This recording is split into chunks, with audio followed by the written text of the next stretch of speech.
Bonjour à tous, très heureuse de vous retrouver pour cette quotidienne du 2 mars. Au sommaire aujourd'hui, la ville de Nyon qui souhaite combler un manque d'effectifs pour garantir le bon fonctionnement d'une administration dite sous pression. Les explications du municipal en charge des ressources humaines, Alexandre Démétriades. Bonjour et bienvenue sur ce plateau.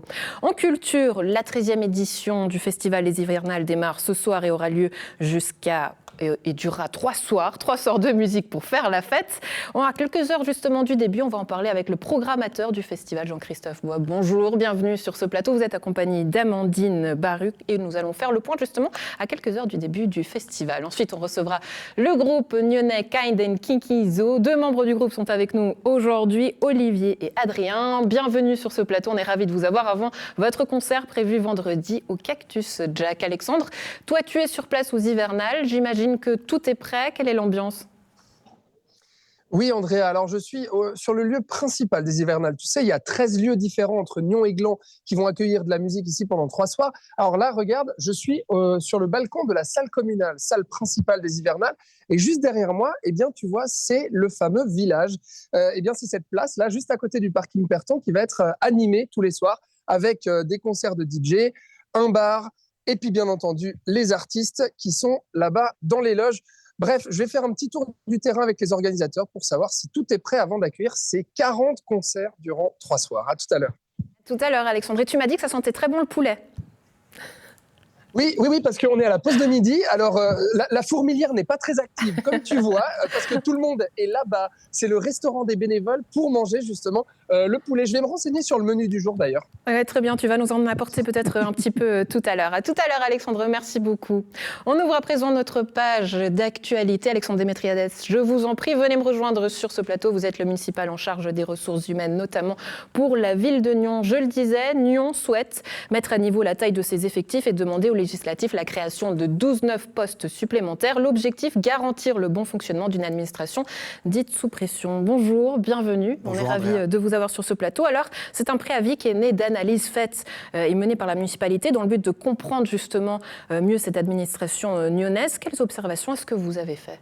Alors, la première observation, et qui date déjà de la précédente législature, la fin de la précédente législature, où les anciens municipaux avaient dit on a manqué de ressources humaines pour mener à bien nos projets, pour assurer un bon fonctionnement de l'administration.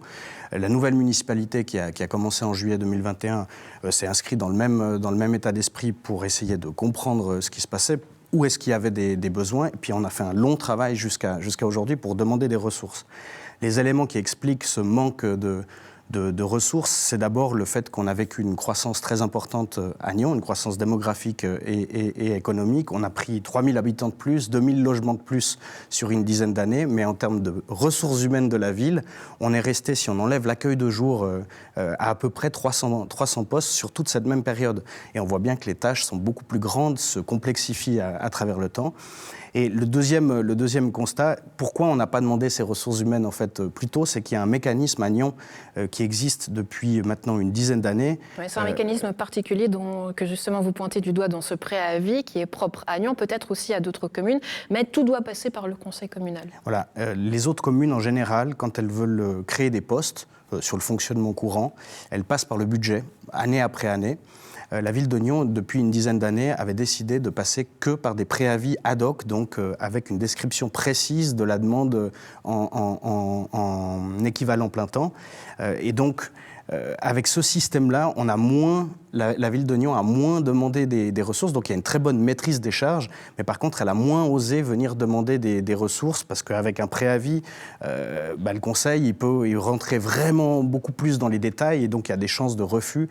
Voilà, ça, c'est une des choses qui explique ce qui s'est passé. Est-ce que ça veut dire qu'aujourd'hui, vous souhaitez revoir ce système-là ? Alors non, on ne change pas le système. Par contre, on vient faire un rattrapage sur les années précédentes avec un préavis qui explique nos besoins. On n'a pas passé par le budget directement, mais on explique nos besoins et on a fait une analyse globale avec tous les services qui sont venus nous dire leurs besoins. On a bien travaillé leurs demandes et pour présenter un bon préavis.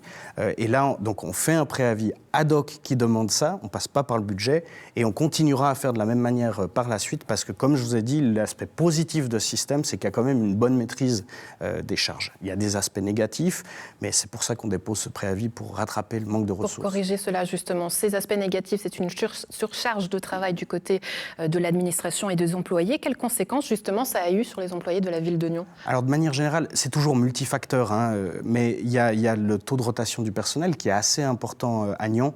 Il faut dire que notre règlement du personnel qu'on est en train de discuter pour changer, c'est quand même un des facteurs, parce que notre ville est moins attractive que d'autres administrations publiques en termes de salaire, en termes de nombre de vacances. Ça, c'était un des facteurs qui explique le taux de rotation, mais on pense aussi que cette pression avec des tâches qui augmentent et qui se complexifient sans qu'on augmente les ressources à disposition, c'est un autre élément qui explique ce taux de rotation un peu élevé.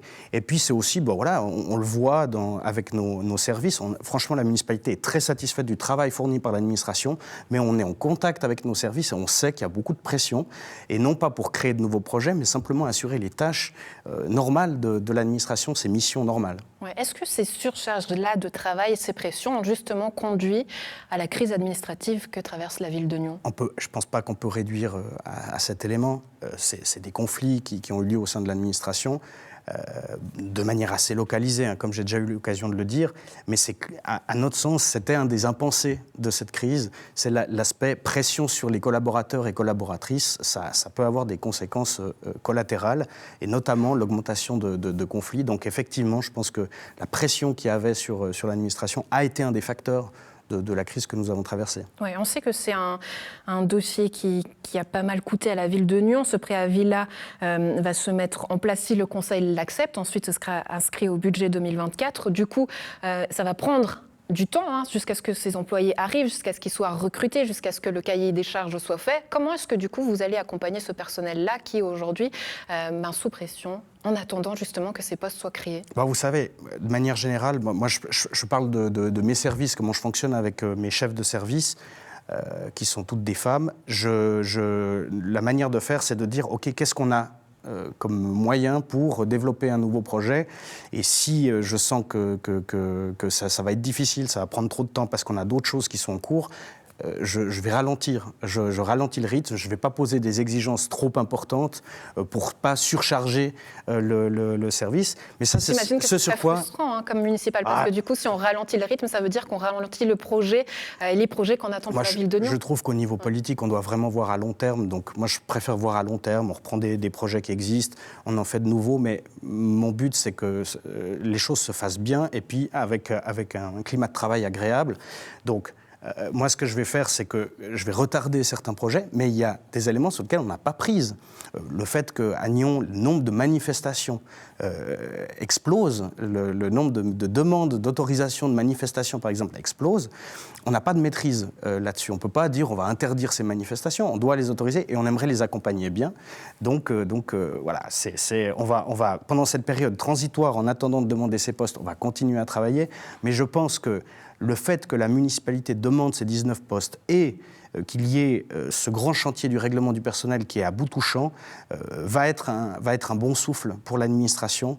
L'administration va comprendre qu'on se préoccupe de leurs conditions de travail et qu'on va vers le beau. Ouais, on prend nos responsabilités sur ces aspects. Ouais, c'est un signal fort que vous envoyez. C'est un recrutement qui est assez massif, permettez-moi ce mot-là, puisque c'est 19 postes supplémentaires et ensuite 40 postes d'ici la fin de la législature. Mais on ressent quand même, permettez-moi, une certaine urgence dans ce préavis. Comment expliquer que la ville de Nyon en soit arrivée là ? C'est ce que je vous disais, c'est qu'on a un mécanisme de création de postes qui était très, très, très contraignant, qui a eu des aspects positifs, mais qui était très contraignant, et puis une croissance démographique et économique on peut maîtriser à la marge, mais on ne peut pas tout maîtriser. On ne peut pas tout maîtriser, le rythme d'évolution de la société, les nouvelles contraintes, les nouveaux défis. Par exemple, le défi climatique, il n'était pas forcément exactement le même il y a 10 ans. Et tout d'un coup, on accélère la prise de conscience. Et là, on doit agir. Donc les tâches se sont augmentées sans que les postes ne suivent. Voilà, c'est ça les explications. Des services qui doivent aussi aujourd'hui travailler ensemble, peut-être de manière plus complexe, où il y a des préavis justement qui touchent plusieurs domaines et plusieurs services. On imagine que ce préavis-là concerne notamment tous les services de la ville de Nyon. Les postes, ils vont concerner tous les services de la ville de Nyon ou certains services en particulier ? Quasi tous les services de la ville, à l'exception, par exemple, du service des ressources humaines, où en fait on a une nouvelle chef de service qui est entrée en fonction, deux adjoints qui sont entrés en fonction aussi, et on a souhaité retarder cette demande de potentiel pour compléter l'équipe des ressources humaines au moment où la personne aura pris ses fonctions, aura vu comment le service fonctionne. Donc on viendra peut-être avec un préavis spécifique sur les ressources humaines. Je ne pense pas qu'il y a beaucoup de ressources qu'on va devoir demander, mais ça on attend un peu. Autrement, les ressources qui sont demandées concernent à peu près toute la ville. On a le domaine des énergies avec le service des bâtiments et les services industriels. On a le domaine du territoire avec le service du territoire. On a le lien social et les infrastructures culturelles et sportives avec les piscines, la bibliothèque, le guichet social au logement. Voilà, on a toute une série de demandes qu'on va venir défendre avec la municipalité en entier auprès du conseil communal. C'est vraiment un préavis qui est de la municipalité in corpore. Très bien, ce sera donc un préavis, notamment à suivre lors du prochain conseil communal. Et vous le citiez tout à l'heure, ce règlement qui sera validé ou non par le personnel lors de la prochaine assemblée qui aura lieu le 13 mars prochain. Une étape importante pour la ville de Nyon. Alexandre Démétriades, merci beaucoup d'avoir été avec nous. Avant de vous laisser partir, et parce que vous êtes aussi le municipal en charge de la culture, les hivernales qui s'apprêtent à débuter, vous y allez ? Oui, je vais ce soir voir le vernissage du nouveau film de Mey Fatan, qui régulièrement crée des clips pour des groupes de musique. Et demain, j'irai au festival et samedi également. Je me réjouis beaucoup. C'est un boulot monstrueux fait par ce festival, par des gens qui le font bénévolement.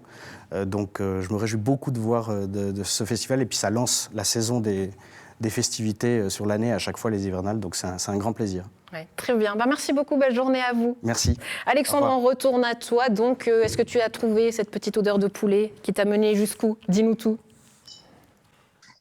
Alors, effectivement, Andrea, la recette, c'est poulet braisé, je crois, avec sauce asiatique et puis du riz. Voilà. Mais par contre, je me permets juste de te dire que je ne suis pas encore prêt. Mon invité n'est pas encore là puisque, nous avions prévu que tu reçoives d'abord les organisateurs en plateau avant qu'on vienne à moi. Voilà.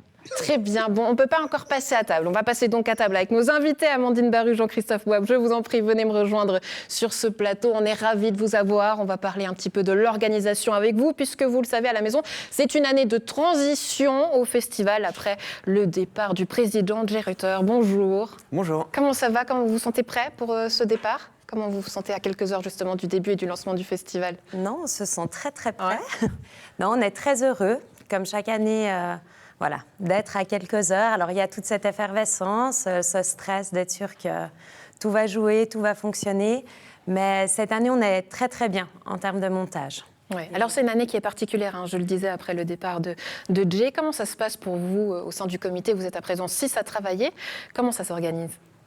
Alors, on a dû effectivement un peu revoir l'organisation globale de l'association. Ça, c'est le travail qu'on a fait sur cet été, où on a restructuré le comité et le comité élargi qu'on a maintenant nommé comité opérationnel, qui est composé des gros responsables de secteur.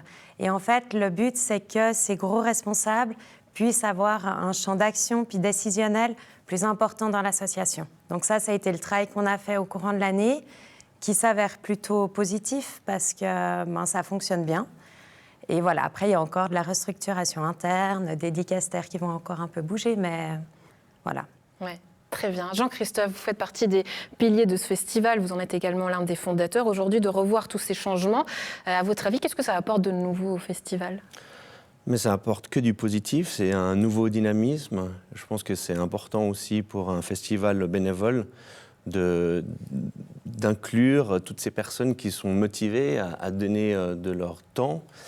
C'est souvent par passion que les gens viennent dans une association bénévole.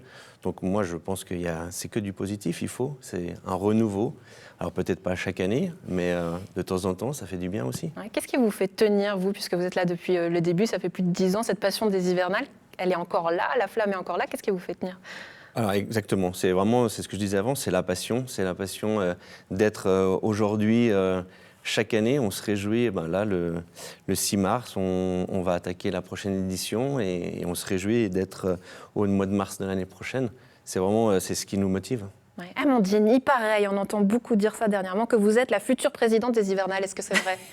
Alors non, non, on a fait le choix, et ça je pense qu'on va s'y tenir, de ne plus avoir de président ou présidente de l'association, parce qu'on aimerait vraiment qu'il y ait une entité du comité et du comité opérationnel. On a envie qu'en fait cette association regroupe toutes ces personnes qui donnent énormément de temps, d'énergie, à l'association. Et puis, pour l'instant, ça fonctionne bien comme première année. Après, on verra si tout d'un coup, on doit revenir à un président, une présidente. Mais en tout cas, ce n'est pas le souhait qu'on veut actuellement pour l'association.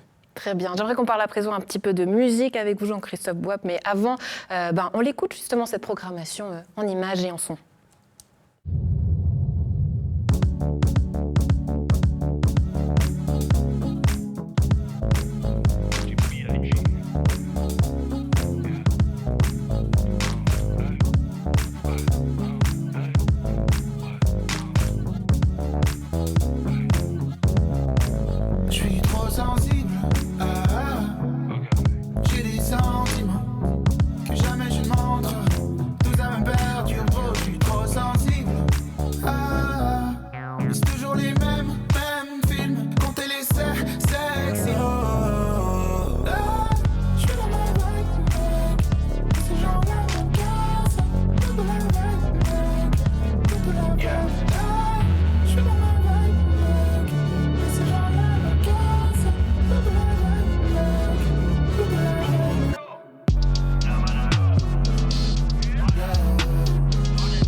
Jean-Christophe, on parle beaucoup de festivals dernièrement. Il y a le Pop Rock de Vie qui est venu hier. On a également discuté avec le Paléo qui va bientôt annoncer sa programmation. On entend beaucoup dire qu'il est difficile pour les festivals actuellement de programmer, que les cachets tendent toujours plus à augmenter. Quelle est la réalité des hivernales? Comment est-ce que vous avez vécu cette programmation? Alors, moi, j'ai le même budget depuis des années. On l'a même réduit après la 10e édition. Donc, moi, je fais avec le budget qu'on m'a alloué. Et non, je n'ai pas l'impression qu'en tout cas, aux hivernales, on est impacté par une éventuelle hausse des cachets. Donc, non, moi, en tout cas, au niveau des hivernales, non. J'ai le budget qu'on m'a donné et ça rentre là-dedans, ou ça rentre pas et on le fait pas. On fait avec. Exactement. Ce soir, ça commence déjà très très fort avec plusieurs concerts qui vont s'enchaîner. Là, au niveau de la logistique, ça a été un sacré défi, Amandine. Oui, alors ça, c'est plutôt un défi technique et de l'équipe de la prod. Après, en termes aussi de ravitaillement, nourriture et boissons, parce que c'est une équipe qui vient à 30 ou 40 personnes.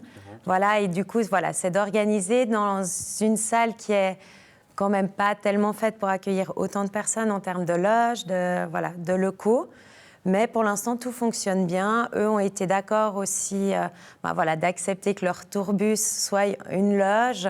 Donc il y a eu quand même une très très bonne collaboration avec toutes ces personnes-là. Puis en tout cas, depuis ce matin, ça roule bien. Ils sont déjà sur place. Donc, Ouais. On va aller voir le tout avec Alexandre d'ici quelques instants, mais j'aimerais savoir une dernière chose, Jean-Christophe. Comment ça se passe pour les ventes? On sait que l'habitude de consommation aussi des gens a beaucoup changé. Quand on a acheté toujours plus tard et à la dernière, où est-ce que vous en êtes? Alors nous, ça a toujours été le cas aux hivernales. On vend à peu près, je dirais, entre 30 et 40% de billets en prélocation. Et après, tout se fait le jour même, le soir même. Donc à ce niveau-là, c'est vrai qu'on n'a pas vraiment de surprise. Les prélocs sont habituels. Oui, tout est habituel. Bon, donnez-nous un petit peu envie, les temps forts de cette édition avant de vous laisser partir. Faites-nous rêver. Alors, un des temps forts, ça va être ce soir à la salle communale avec ce Rebellion Tour, avec 7 artistes qui font une tournée européenne. Donc, c'est entre 20 minutes et 1 heure de concert, avec des changements de plateau très courts, entre 5 et 15 minutes. Donc, voilà, à partir de 7 heures jusqu'à minuit, ce sont 7 groupes qui vont s'enchaîner. Et après, on a une belle soirée électro à l'usine à gaz.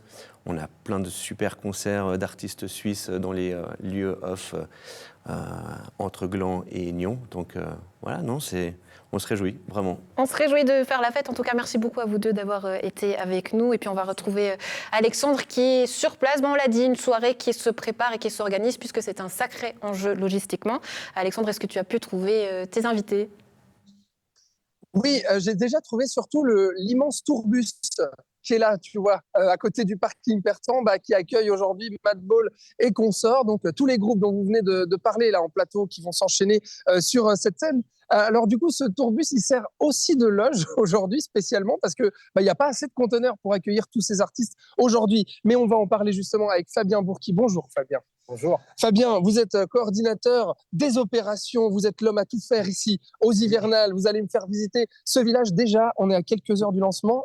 Tout va bien? On est très bien dans les temps, donc c'est fantastique. Ouais. Les choses se sont très bien passées. On a eu quelques petits soucis avec la météo. Le vent a posé quelques problèmes. Mais... pour les montages, c'était compliqué pour les montages extérieurs? Oui, on a eu la tente qui a eu quelques dégâts, mais heureusement, ils sont venus réparer très rapidement. Donc ça, on est vraiment très contents. Ouais. Ça s'est très bien passé. Et puis, heureusement qu'on a l'équipe du CEMO qui est toujours là, enfin l'équipe de projet, les jeunes. D'accord. Et ils sont très nombreux, très motivés. Donc c'est vraiment très agréable de travailler avec eux. Ça se passe bien. Qui sont des jeunes en réinsertion, hein, projet, c'est ça, et qui viennent. Donc, vous avez aussi des bénévoles donc de projets qui viennent vous aider pour les montages. Voilà, exactement. Donc on a nos bénévoles à nous, plus toute cette équipe, et qui sont vraiment d'une aide. On ne pourrait pas le faire sans eux. Ouais. Donc on les remercie beaucoup. On est vraiment très contents de travailler avec eux. Au total, Fabien, c'est combien de bénévoles les Hivernales, rappelez-nous? On est à peu près 200 bénévoles dans ces eaux-là. Pour tout compris, hein, que ce soit montage et pendant le festival aussi avec les bars. Ouais. Donc, ouais. Alors là, on voit, ils ont l'air tranquilles, hein, les bénévoles qui sont derrière nous. Alors, on est en pleine pause de midi. Donc, du coup, c'est pour ça qu'ils sont un petit peu calmes. On n'est pas très, très nombreux parce qu'on est vraiment très en avance. Donc, les équipes viennent un peu plus tard. Oui. On leur a donné un peu de congé pour qu'ils se reposent, pour être en pleine forme pour ce soir. Ah, super. Pour qu'ils puissent profiter un maximum. Ouais. Et puis alors, cette place du village, dites-nous, Fabien, qu'est-ce qui va s'y passer? C'est un peu le stam du festival. Hein. Exactement. Là, on aura la même tour DJ que l'année passée, où il y aura après les concerts à chaque fois un DJ qui sera là. Ensuite, on aura nos traditionnels braseros qui sont encore en construction. Là, ils ne sont pas encore posés.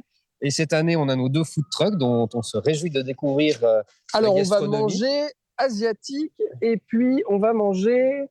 Burger ou asiatique. Et puis surtout, on va pouvoir, j'ai envie de le dire, boire des coups aux Hivernales grâce à ce nouveau bar. Fabien, c'est un peu la grande nouveauté de cette année. C'est une grande nouveauté. Alors on a agrandi le bar qui est un bar chauffé comme chaque année, sauf que là on est vraiment passé à un niveau supérieur avec un magnifique grand bar, un plancher. C'est vraiment un endroit parfait pour accueillir tous nos festivaliers. On peut accueillir beaucoup plus de monde qu'avant. Donc on peut faire la fête ici aussi. Exactement, et aussi un peu plus tard, là, quand les concerts finissent, on peut venir ici boire des coups au chaud, ou alors écouter les DJ, comme ça on est assez libre. Donc ça c'est... Bon, très bien. On ne va pas déranger les bénévoles qui sont en train de manger, mais par contre, on va aller quand même voir, Fabien, l'intérieur de cette salle communale, parce que là, justement, Andrea, c'est l'extérieur, donc c'est libre, c'est gratuit. On peut venir ici pour faire la fête au son des DJ. Puis si on veut aller voir des artistes, alors ce soir rock, demain soir c'est reggae, et puis samedi c'est donc soirée rap. Ici, on va à la salle communale. Donc là, on passe dans la zone payante. Zone payante. Et même, Fabien, vous m'avez dit, Alexandre, je vais t'emmener au bar VIP. Exactement. J'ai beaucoup de chance. C'est vraiment très joli parce qu'il est vraiment très, très travaillé en termes de décoration. Un endroit qu'on doit aussi beaucoup aménager puisqu'il n'est pas vraiment prévu pour ça. Donc, c'est beaucoup de travail de construction. Justement, je me posais un peu la question, Fabien, parce qu'on entend souvent un festival comme les Hivernales, ça repose beaucoup sur le bénévolat, sur ces bénévoles. Oui. On entend certaines manifestations qui disent « Ouais, on a de la peine à trouver des bénévoles. » Pour les Hivernales, tout va bien? Vous n'avez pas manqué de monde cette année? C'est quand même difficile. En plus, on est en période hors scolaire. Donc, c'est vrai que d'habitude, on a beaucoup d'étudiants. Là, c'était vraiment assez compliqué d'avoir du monde et ils sont passablement venus vers la fin, donc très proche du festival. Donc, on était un peu dans un flux tendu. Pour le démontage, on manque toujours de personnel, de bénévoles, et ça, du coup, c'est assez problématique parce que c'est difficile le démontage déjà de base parce que on sort d'une semaine de fête. Oui, donc on n'a pas l'énergie qu'il faut. Donc, voilà, puis après, quand on est moins nombreux, tout de suite, tout devient un peu plus compliqué. Mais ça se fait toujours. Et vous diriez que c'était le plus gros défi de cette année, de trouver du monde? Alors, ça faisait partie d'un des gros défis. Il y en a eu plusieurs parce qu'il y a eu beaucoup de changements dans au niveau de la structure du festival extérieur, par exemple, la tente et tout ça, c'était pas mal de choses à négocier. On a aussi un conteneur en plus pour tout ce qui est administratif. Donc, on est vraiment passé à un échelon supérieur en termes d'organisation. On a aussi les Samaritains. Et puis, en fait, c'est tout ça qu'il faut prendre en compte. Donc, il y a eu beaucoup de travail. Donc, tout ça aussi, en fait, c'est beaucoup de travail. Mais après, c'est vrai que les bénévoles, c'est toujours quelque chose qui est un peu compliqué. Donc, beaucoup de travail et la joie de voir justement le travail fini. Alors, on y va. Donc, ici, c'est ce bar, voilà, ce bar VIP qui donne accès à la scène. Les montages sont en cours. Andrea, les artistes sont déjà en loge, on l'a dit. Fabien nous l'a dit, tout le monde est prêt, tout le monde est chaud pour se réchauffer au son de la musique des hivernales pendant 3 jours. Voilà, Andrea. Eh bien, on va continuer à faire chauffer l'ambiance encore plus avec le groupe nyonnais Kind and Kikizo. Et je vous propose en régie de lancer le son et de faire cette entrée en danse parce qu'ils sont très très bons en danse. Donc là, il va falloir coordonner tout le monde. En régie, on lance la musique. Vous avez de la musique qui est prête, c'est leur musique. Yeah, Kind and Kikizo.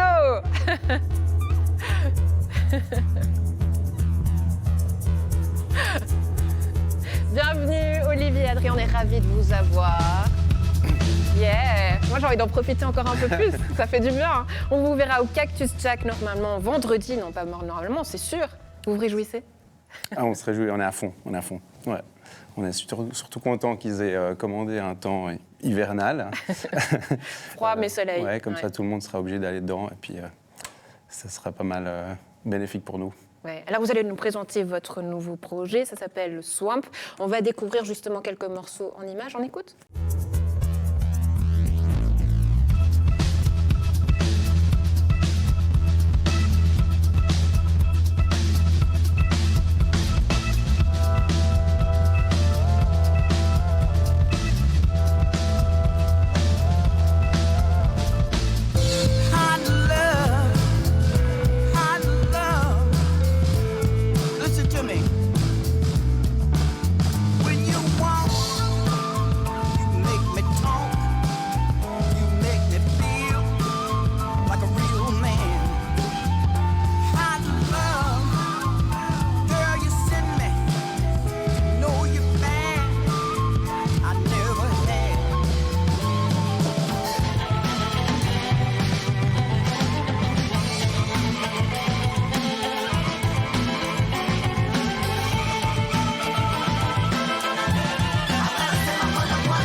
Écoutez, vendredi au Cactus Jack.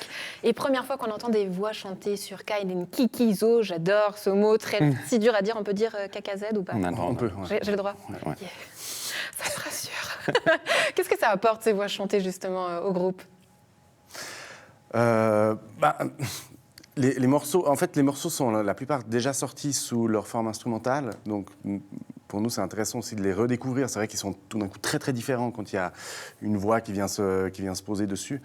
Les premières versions instrumentales, elles sont sorties de manière un peu plus confidentielle. C'est les 45 tours, c'est les petits tirages.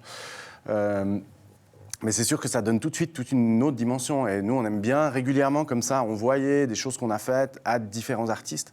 Et on a même fait récemment, mais ça, c'est pas encore sorti, avec un morceau qu'on a envoyé à une chanteuse et un rappeur. Et on a reçu vraiment 2 résultats qui sont complètement différents. Ouais. C'est toujours assez étonnant pour nous, de voir comment ça se transforme, comment les personnes, en fait, ont entendu la musique qu'on a proposée, Et comment elles se sont appropriées aussi. On sait que c'est plusieurs collaborations, des voyages à travers le monde. Comment il a été créé, ce vinyle? Donc, c'est pas mal de rencontres. Ça permet aussi, ces collaborations, d'avoir plus de gens qui se réjouissent de la sortie. et puis c'est vrai que là, il évoquait un rappeur et une chanteuse. Le rappeur, c'est un Japonais avec qui on a fait, quand on a fait la tournée au Japon, on a pu faire un live avec lui. Et puis une chanteuse sud-africaine.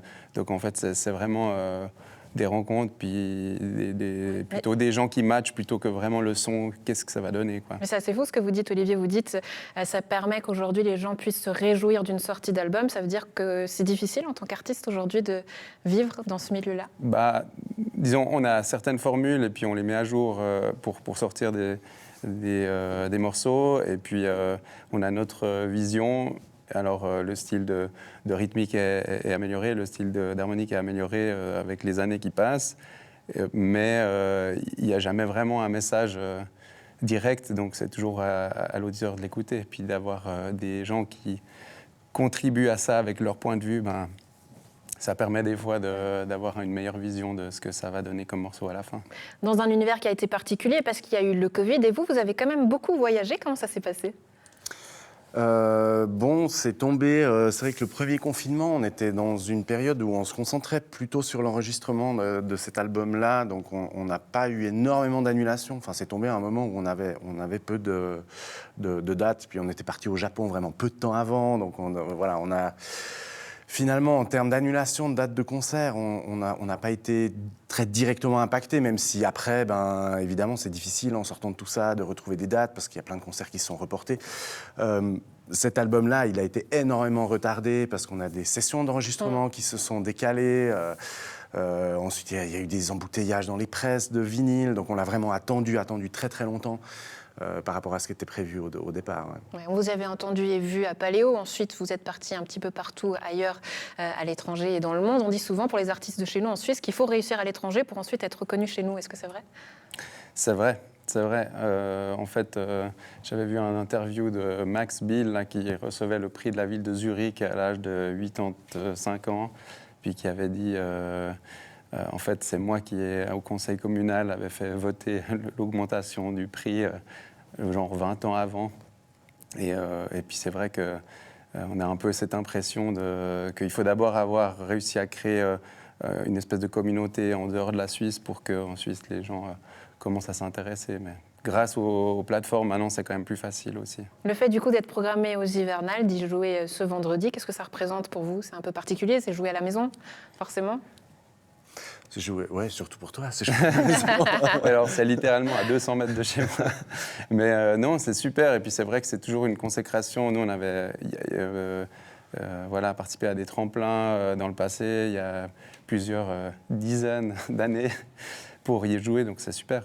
Ouais, c'est vrai que les tournées à l'étranger, c'est toujours des chouettes expériences. Mais en fait, finalement, ces derniers temps, on a presque plus joué à l'étranger qu'ici. Donc, pour nous, c'est aussi un plaisir de jouer aussi devant un public proche de nous géographiquement. C'est aussi des occasions pour les gens qu'on connaît de venir nous voir.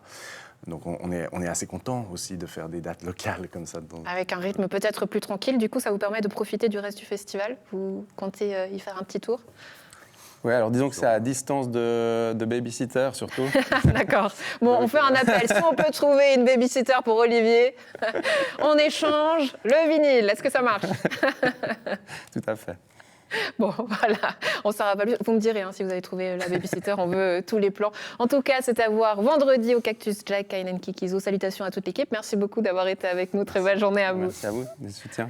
À la maison, un plaisir d'avoir été en votre compagnie. On se retrouve lundi. Bonne suite de programme.